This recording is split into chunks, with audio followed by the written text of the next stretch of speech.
They have difficulties to understand certain types of language, the use of pragmatic language. So being direct and clear is something that will help them a lot. Use visual tools, respect routines. Also,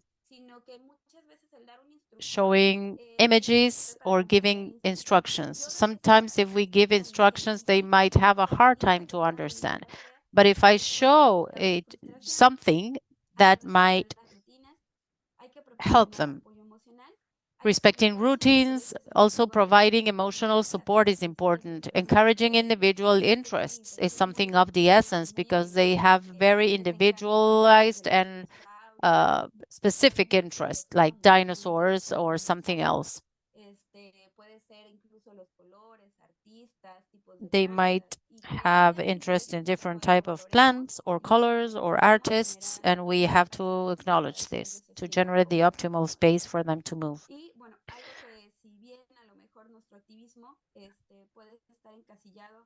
We also need to help spread awareness and acceptance and foster an inclusive and respectful environment.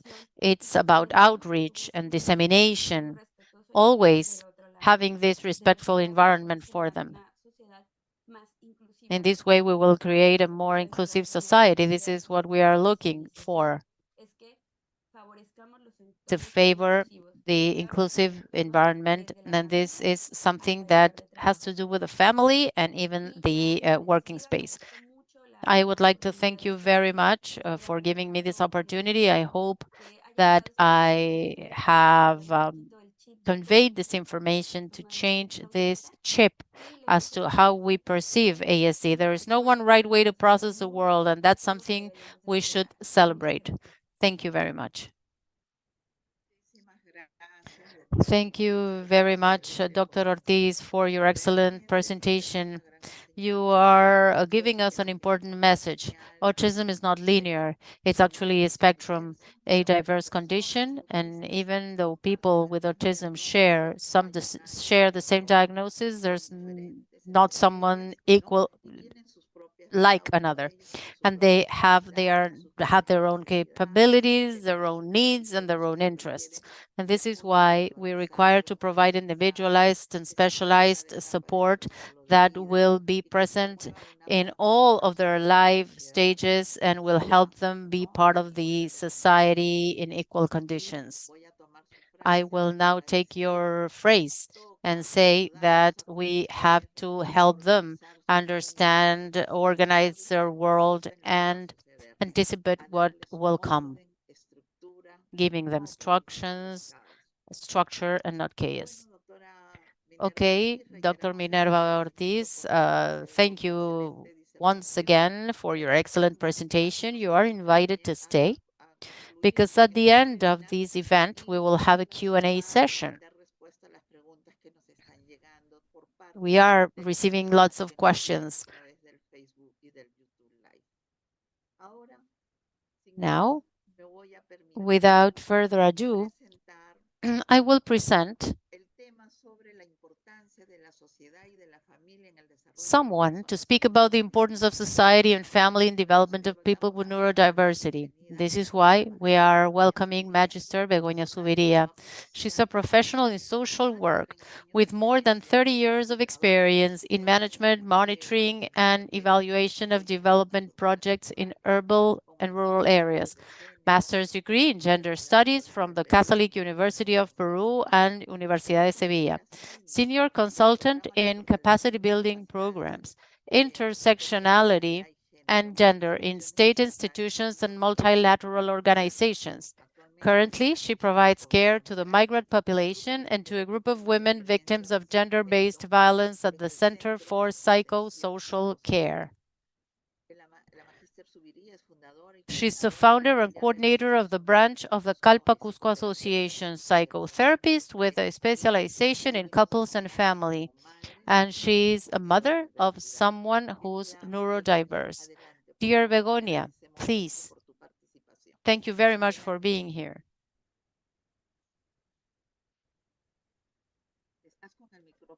I think that you are muted. Thank you very much. Thank you very much to the audience and also the organizers for giving me this opportunity to place this topic into the agenda, the autistic spectrum disorder, which is, well, I would like to refer to some of these things that have already been mentioned, but I will develop this from my own experience as a mother. I have added this 19 years living with ASD. My kid will turn 19 in June, but I will bring you lots of pictures and my story with him and some notes that I wanted to mention from before the start is that my language will be male oriented, not because I don't like the gender approach, but because this is something that happens with males, with men. There are also women, but this is not the case of most. I will speak based on my studies and experience. I've attended lots of courses, I've read lots of books on autism, and in this case, concretely about high functioning autism, which is the case of Facundo, my kid. And the last thing is that my husband, my other child could very well give in the same presentation, maybe with some nuances, but we've all been pretty deeply involved in this. I will speak at the beginning of this term, which is not the focus of my presentation, is a term that the society has been giving, the experts have been giving. They speak about non-visible or invisible disabilities. And the example I would like to bring along is that I'm sure that you have seen at a mall or somewhere a child which has a terrible tantrum, difficult to control tantrum. Even in Facundo's case, he could very well hit the wall with his head and harm himself. And it is very frequent to see this in malls. First, because they have a very low tolerance of frustration, tolerating frustration. And the other is that there's hyper sensitivity, making the visual, auditive stimuli be very strong, very stimulating, and causing crisis. These disabilities, and my predecessor was speaking about some of them, some non-visible, like Tourette syndromes, attention deficit disorder, impulsivity, hyperactivity, among others. And sometimes there are several of them all mingled because there are comorbidities. What happens here is that the society is not well prepared for them. In some places, there will be like traffic lights with sounds for the blind, or some special place for those who need to use wheelchairs, just to give some examples. But for these non-visible disabilities, when there are people with ADD or some ASD or some disease, mental health disease, it's not visible oftentimes. And the society, it will immediately signal the mother and the family as having a low capacity of limiting these children. And this is because of their ignorance in discussing these issues. And I congratulate the organizers and also the people who are listening to us. And because of the lack of empathy that we see in this society oftentimes. What are the steps that I found that helped me where I could work on lately in the past 8 years or maybe more? I have received from 6, sometimes 10 parents who have looked for me, and they have referred to a successful experience. The truth is that I don't like this word successful.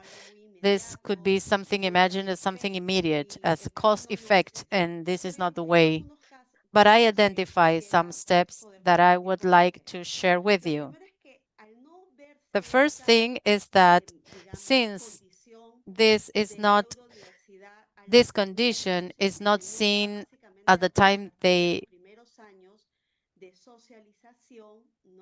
are born, this is something that we see in their socialization. It is important to listen to what comes from the family, the school, the kindergarten, because this is where the first signals will come from, apart from what happens in the family itself. Um, the family itself or the parents will see that they have had a crisis at the supermarket and the people are looking at you and people will start to have an opinion and sometimes you feel a lot of confusion. The parents and then will feel even guilty. There's something that I'm not doing right, there's something which is not working, and it is important there to look for professional support. I think looking for someone who might support us in the diagnosis, in the comprehensive diagnosis, serious diagnosis. Uh, you have already heard about this in the previous presentations, and having early diagnosis is of the essence. And I will repeat what the doctor said: the sooner the better. The diagnosis will be better if we diagnose them pretty well in advance. Our experience was not this like this. We had a very harsh experience. We had to go from 5 to 6 different diagnoses. Little was known back then. They said that that they were referring to a very low IQ, and they have not even bothered themselves to study uh, by their own, and we been there believing. And I remember a psychologist who told me, bring him, I'm not going to evaluate him because he's being observed a lot. And the truth is that I very much like this professional. She was she was observing him. She was paying attention. It was not just another patient for her. And the diagnosis sometimes is different because there are lots of stereotypes. There are professionals who still need to reflect on the type of family, the type of motherhood, are very much like the two previous presentations because they have a different perspective towards the families, and we did not have a good time, and this is not being the case with us. Then we need to embrace and accept the diagnosis, and I want to stop here and explain something. Fatherhood and motherhood are always a challenge, from neurodiversity or non-neurodiversity. You don't know what your kid will bring to the world. You actually don't know what their color of eyes or hair color of skill. It's a permanent challenge.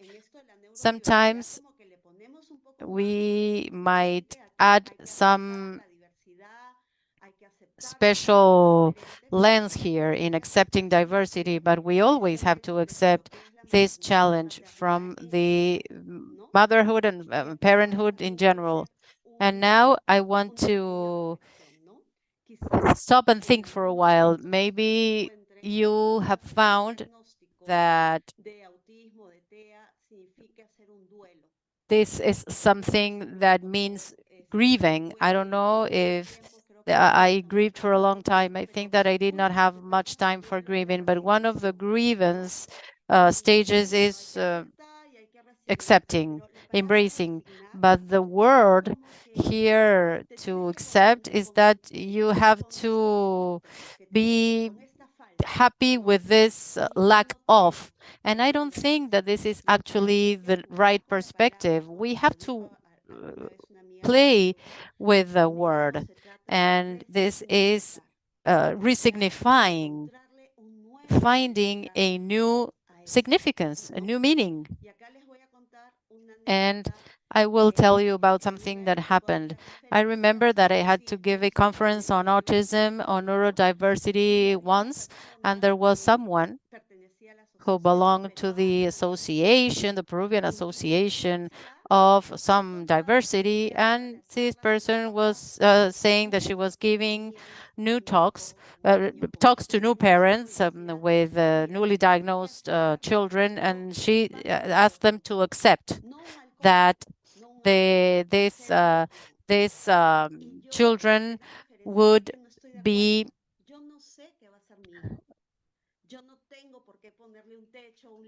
they won't be falcons, actually. They won't be sparrows.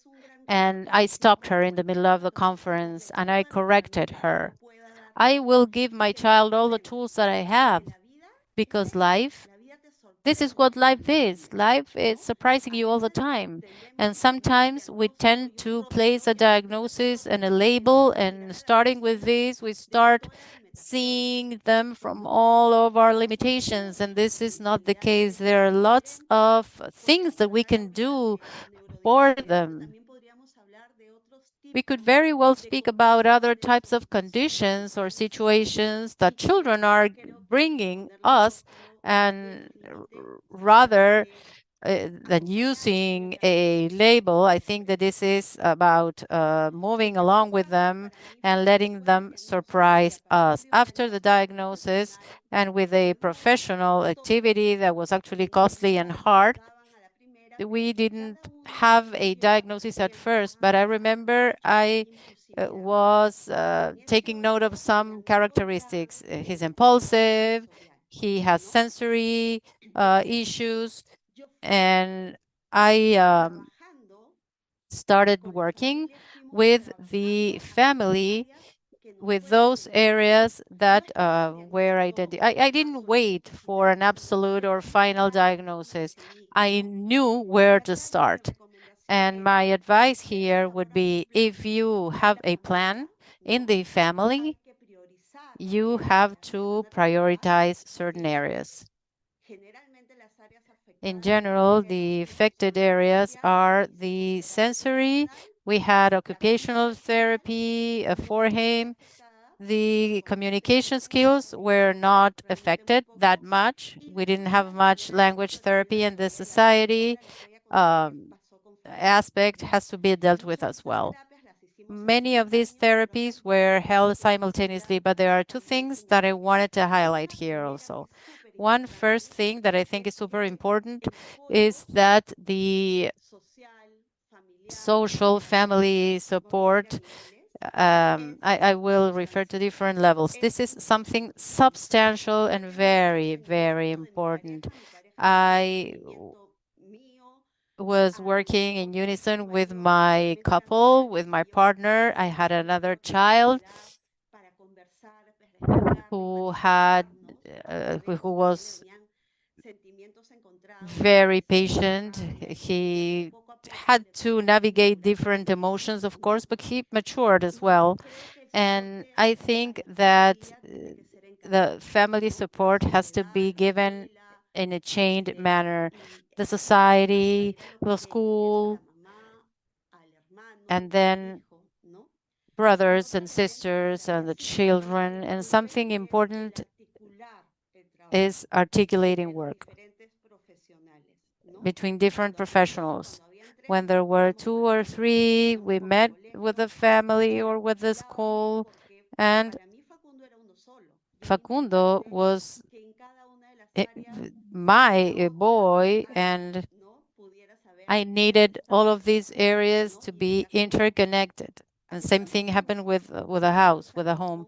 This is Facundo playing the sax, where he loves, and I will tell you more about it. Well, what did we prioritize? The occupational therapy, which was twice. We took the bicycle and I went with some books. I was observing the emotional therapy for his impulses, and now he's going just once. My child is not here in Peru, and he's doing things virtually now. There's also a family therapy that we received as a way to helping. It was once every quarter, most of the times, and there were meetings at school 3 times a year. I remember that I was attending even with the people who works at home. It's like a board of physicians, with the different degrees of expertise they are gathering for 9 years. This is total school duration. 3 times a year we met with them, and this is also part of something that we achieved as a whole for the good of the situation, I mean. And I worked a lot with the arts, with movies and Netflix, arts in general, and having lots of conversations. This is the last week of this play. It has a lot to do with our issue of discussion today, not only because they are neurodiverse themselves, the actors, but this has been taken to different countries. It's a success because starting with Hamlet, Shakespeare, are making them to speak about how they feel perceived by this society. The fourth step for us as a family was to communicate the diagnosis. We communicated this to the parents, where Facundo was in the second grade. First, we worked with him. He worked on a story and with graphs, because this is actually very visual. He explained how Asperger activated and expressed in him. We communicated this without any shame, I would say. We actually were feeling well relieved because some parents were having this look like something happens with his family. Facundo is in the car and he wants to open the door and he wants to step out. He had lots of disruptive behavior. Sometimes he even broke tests that were given by the teacher, and he also communicated with his friends and even the neighbors. Because I remember that I received a letter in the condominium where I live, and now I refer to the empathy of the people. They were accusing the family that we were noisy. So we sent an explanatory letter explaining what we were living as a family, and from there on, we were mostly understood by others. And I think that we have to communicate this to the closest family. You have to speak with your partner, with the grandpas, with the uncles, and especially with the people having the diagnosis, Facundo in this case. But when is it the right time? The right time was when I realized that he was asking questions himself, that he was observing that there were things that were not matching his other companions. And he was 6, I remember. He told me, Mom, I don't have any friend left at school. The last one decided not to be my friend because of this and that. And I I told him, friendship is a two-way road. What do you think affects them? I'm accusing them when the teacher is not there because they are misbehaving. So we have to discuss this, because this is something that we need to discuss. And we were able to start discussing, and I told him, you remember that you're good with numbers, that you love number 4, that you love red color, that you love music. So this is because you and I remember that we were discussing this for weeks, and he was like, then he we need to move on. I'm sorry because we're running out of time. Okay, so we have some strategies with friends. It was a small school. They were playing at home and they were saying that Facundo had a lot of support. There were schoolmates, like they said that Facundo is no longer having crisis, that he had the best psychologist in the world because now he's much at ease, he's different, he's behaving better, and the parents supported us a lot. Some parents said that their kids were learning a lot with inclusion. There came a time, well, he grew up, he wanted to become more autonomous. He wanted to leave from Miraflores to Chorrillos by bus. It was a challenge for the whole family, not only for him. So I remember feeling fearful a, a, a lot of times. But then I wondered, let's trust what we did as a family. And if he's asking for this, it means that he's ready for it. He's playing his saxophone. Well, he's at the station and he's studying in Germany now with his, well, he will be turning 19 in June. And I have Facundo's testimonial. I will leave the audio for you to listen. When feeling different is complicated because anyone who will live the norm in the society will be trying to be normal, and exclusion is subtle, but it is always the first option. And this is pretty much everything. This is the audio that I'm posting here so that you can listen to him directly. He's now telling me, Mom, I have to listen to music. I will take a walk. I'm pissed. I'm frustrated. He's living alone. He's doing everything on his own. And I think that this is actually being a challenge for the whole family. This issue of looking and striving for his autonomy and inclusion. In the audio, he mentions how important it is for him to have attended a neurotypical school and having friends who have accepted and embraced him as he really is. And he thinks that love is accepting people. It's always accepting people with the challenges that you come. Thank you. Thank you very much. Thank you very much, Begonia. Excellent presentation. Thank you very much for sharing this personal experience and family experience with us. I remember that I had to, well, I've known Facundo since the moment he was born. I thank you very much for sharing all of this with us. You are very, very right. We have to know, but really know with empathy, with the qualified information that we receive. But I always say that something that you don't know, you won't be able to respect. If you don't know, you won't understand. And you need to understand things to work on them. So wherever we are, we have to use our empathy. We have to look for more information. Solidarity is of the essence. Working, supporting all of these people with neurodiverse minds, because as has been mentioned, this is a condition. This is not something that will make them different. They don't need to be treated differently.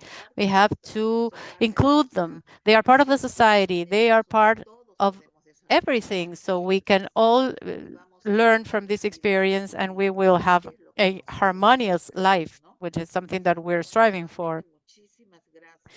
Thank you again, Begonia, for sharing, for being so generous in sharing your life experience with us. And I will like to thank all the people who are online from the ministries of health, academia, private and public agencies, and social organizations from Argentina, Belize, Bolivia, Chile, Colombia, Cuba, Ecuador, Spain, Guatemala, England, Mexico, Nicaragua, Paraguay, Peru, Uruguay, Venezuela. Thank you very much. We have received lots of comments. Unfortunately, we cannot read them now, but when you have time, you can enter our website and not only listen to Facundo's audio, but also read all the comments. Even in Facebook Live, you can read all the comments and the opinions that the people sent us. Thank you very much. Now, I will ask the presenters. We still have two. You know that Dr. Koch need to uh, abandon the meeting. I would like to ask you to turn your cameras on to share with you some of the questions that are being asked today, and we would like to share them and get an answer from you as well. So I will start.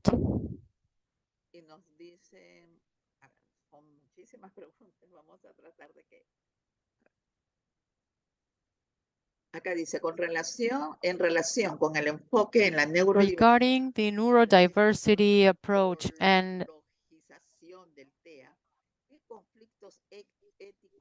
what ethical conflicts the genetic screening represents in the assisted reproduction techniques. What standards are needed to be implemented to tackle this problem? I don't know who of you would like to answer this question. Maybe Minerva, would you like to answer this question? Yes, thank you very much.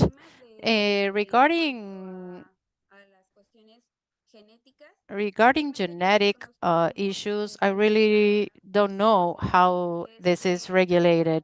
Something that I could say is that this is not something that has been totally regulated. That's the issue here. We really don't know how much this is something that would affect in the future. Things that we have to acknowledge is that there are genetic disorders that are generating alterations in the quality of life and in the way they might fulfill their daily lives. This is due to a mutation that has to do with the environment, that has to do with some other issues which are influencing. And like autism, in autism, there are studies being performed where these genes have been found for thousands of years, and we cannot speak about autism as being a genetic disorder that needs to be eradicated. I'm speaking from my own experience and perspective. Now, reading about ethical issues, we have to manage these situations individually. Yes, thank you very much. I would like to mention that from my experience as a mom, having a child is always a challenge. And Facundo and Joaquin, both of them have given me the possibility of being my best version. I think that can have tests, but sometimes we have this fantasy that if we have autonomous and successful people, this is a measurement of how successful we were. I love this issue of being able to remove all the misinterpretations on this being a pathology. just one thing. A while ago, there was a program, a show of a center which has sent this idea that your son was cured from autism if you paid a lot of money. And this is ridiculous. This has to do with something that we've been mentioning here. There's no cure, first of all. And I think that if this was a scam, it's also true that parents are looking for a cure, are looking for an alleviation of this challenge. And this is why they have paid a lot of money to cure their children, which is not something that we can do.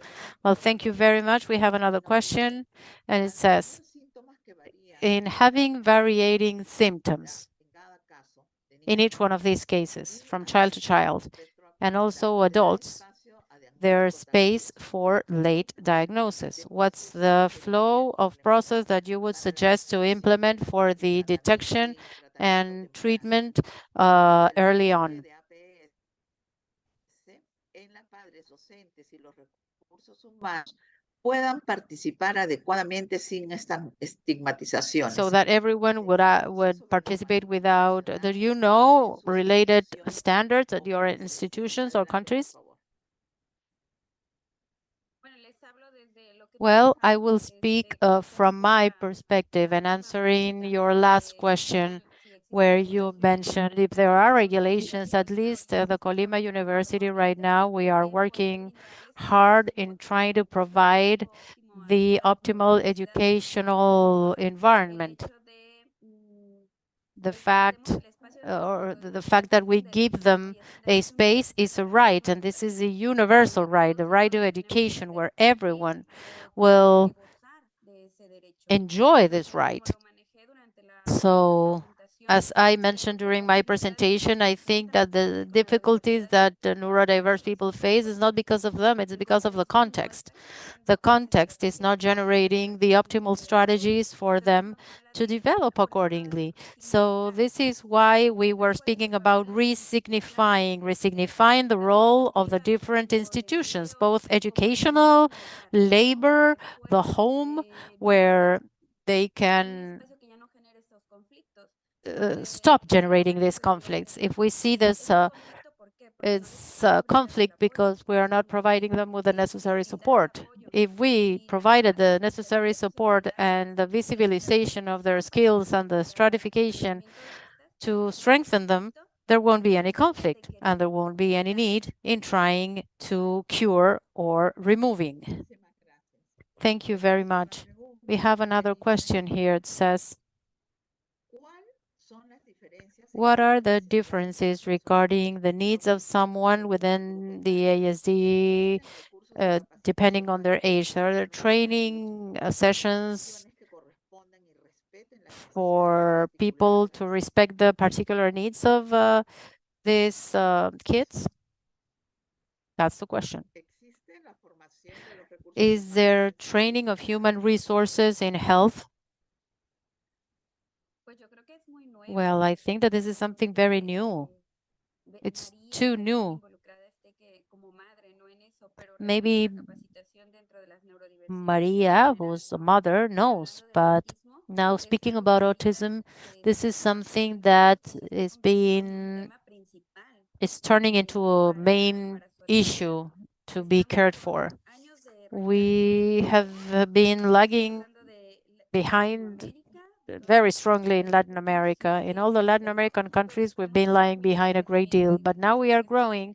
And the fact that we are here speaks about this attention that we are generating.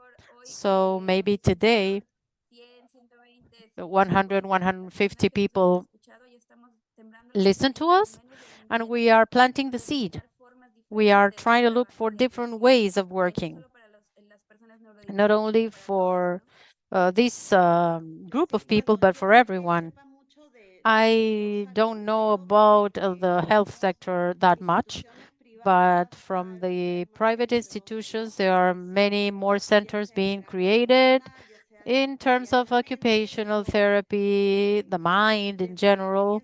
But from my experience, I tried to perform the diagnosis at the Neurological Science Institute, and I didn't do very well. That's to be honest, they lost part of the information. And something that I did was that every time I attend an event, either I buy a book or I photocopy a book and I send these books to the institutions because I think that they need these resources. And it is very complex because the health staff, all the people are not free from these stereotypes. That's true.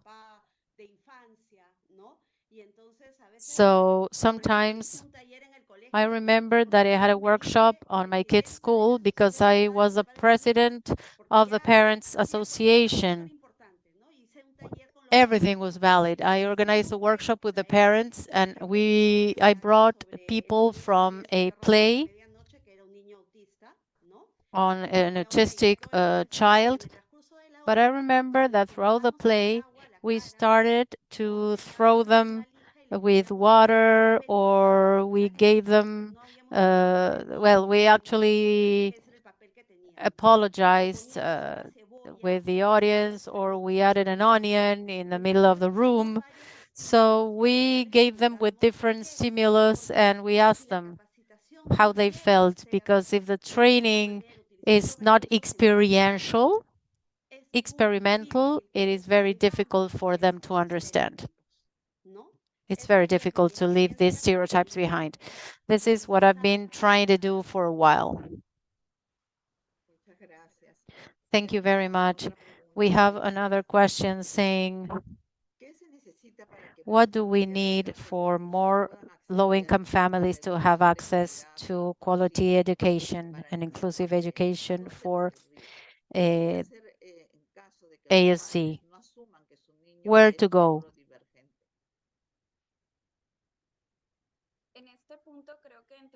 I think that now we are entering a social and political arena of issues where we have to relate care to neurodiversity.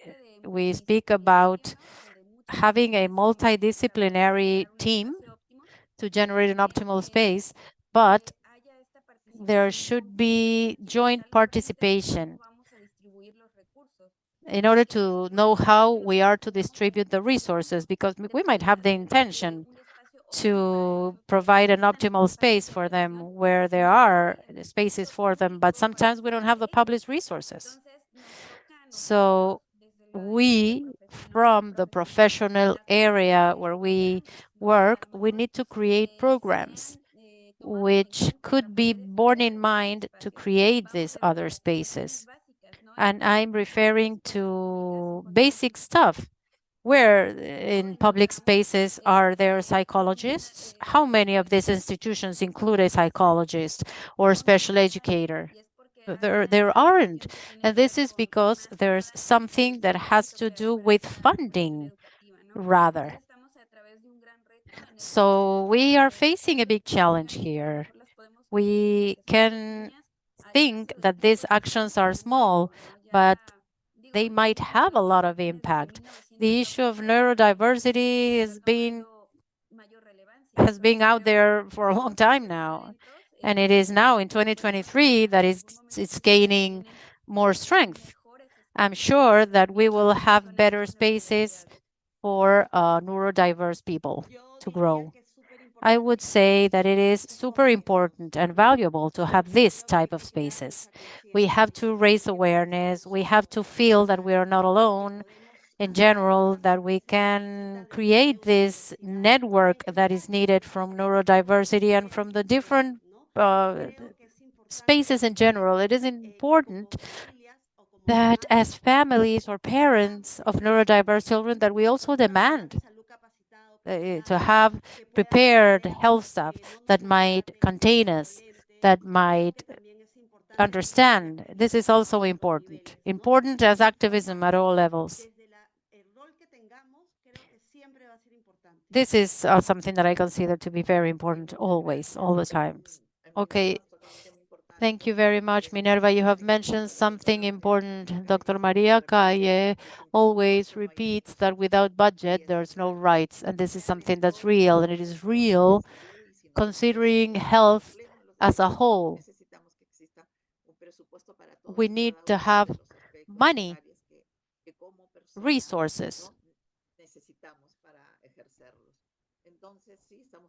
So yes, we fully agree that we need,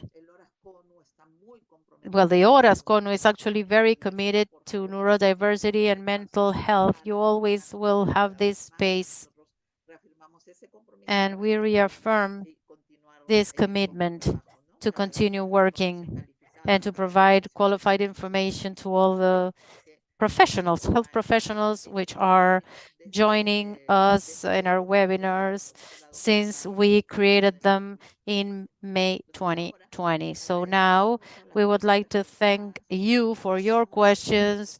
I know that we have not answered all of these questions, but we will consider them for the future seminars. We value your participation and interest. I would like to give you both 1 minute so that you give us a final message to always bear this message in mind. Minerva, please. Yes, thank you very much. I would like to thank you for giving me this space. I would always believe that these spaces that are being generated are the optimal means to convey information to most people. Social media and communication have given us this opportunity to communicate. And I would like you to know that working with neurodiverse people has raised awareness in me up to recognizing now that we will generate change. We are mandated to this. We have the obligation to generate spaces that are optimal for their development. We all have different skills. We all have areas to improve, and recognizing these skills, to recognize them, to strengthen them, I think this is the break point, because inclusion is a right that we all need to enjoy, irrespective of where we are. So there's information everywhere now. You have to use this information. And I would like to thank you again for this space. Well, thank you very much, Minerva Begonia. Yes, I join in this recognition and this invitation. I just want to say that there has always been a commitment. I have learned a lot with this experience of being a mom in general, not going through an issue that has to do with the budget of the family. I know moms which are taking the bus very early in the morning, that are going to the rehabilitation institute, and they are putting a lot of effort for their kids, and they are supported by the family, by their couples, because I think that this is also an important network. Creating this network, making it more visible, I think it is important. Please do not judge a priori when you see someone with a disruptive behavior. You need to be empathetic with the family and with the child. This is something that I would like to ask, and thank you.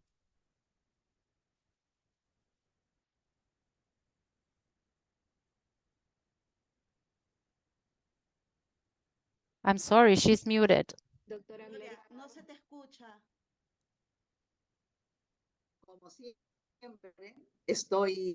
I'm I'm sorry, I was saying that thank you very much, that I would like to hug you, that thank you very much for your excellent presentations, for sharing with us all of your experiences, professional and personal experiences today. We have received lots of positive comments. There is a lot of there's a lot of need to do more, and there's a lot of interest as well. So once again, this is open for everyone. Dr. Daniel Koch is not right now with us, but he was an excellent speaker. Dr. Minerva and Dr. Subiria, all of you who've been sharing with us, very especially the and thank you for getting this level of integration. I would like to hand the mic to Marisela Malki so that on behalf of our institution, she will close this webinar. Dr. Malki, the floor is yours. Yes, thank you very much. I would like to thank our extraordinary presenters, Dr. Koch, Dr. Ortiz, and Magister Subiria, who from their experience have shown how important it is to know, how important it is to understand, and these have been keywords. We have mentioned Dr. Calle and Gloria. They have mentioned that mental health is one of the priorities for the ORAS CONU, and in our case, we couldn't end this month without bringing this topic to our space. Well, definitely, this has been mentioned more than once. We need to know about this topic to be empathetic with these people. Remember that we are not alone. We live within a society, we are part of the world, and therefore we need to be also part of a harmonious environment. And for this, we require each one of us to know others and understand more.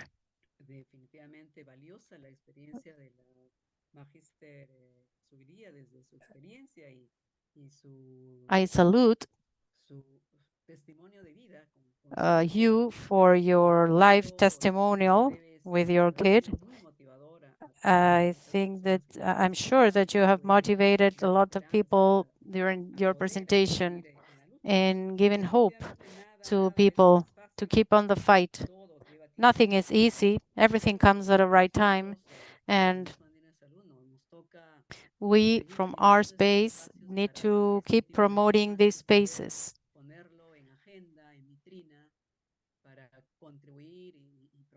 to contribute and promote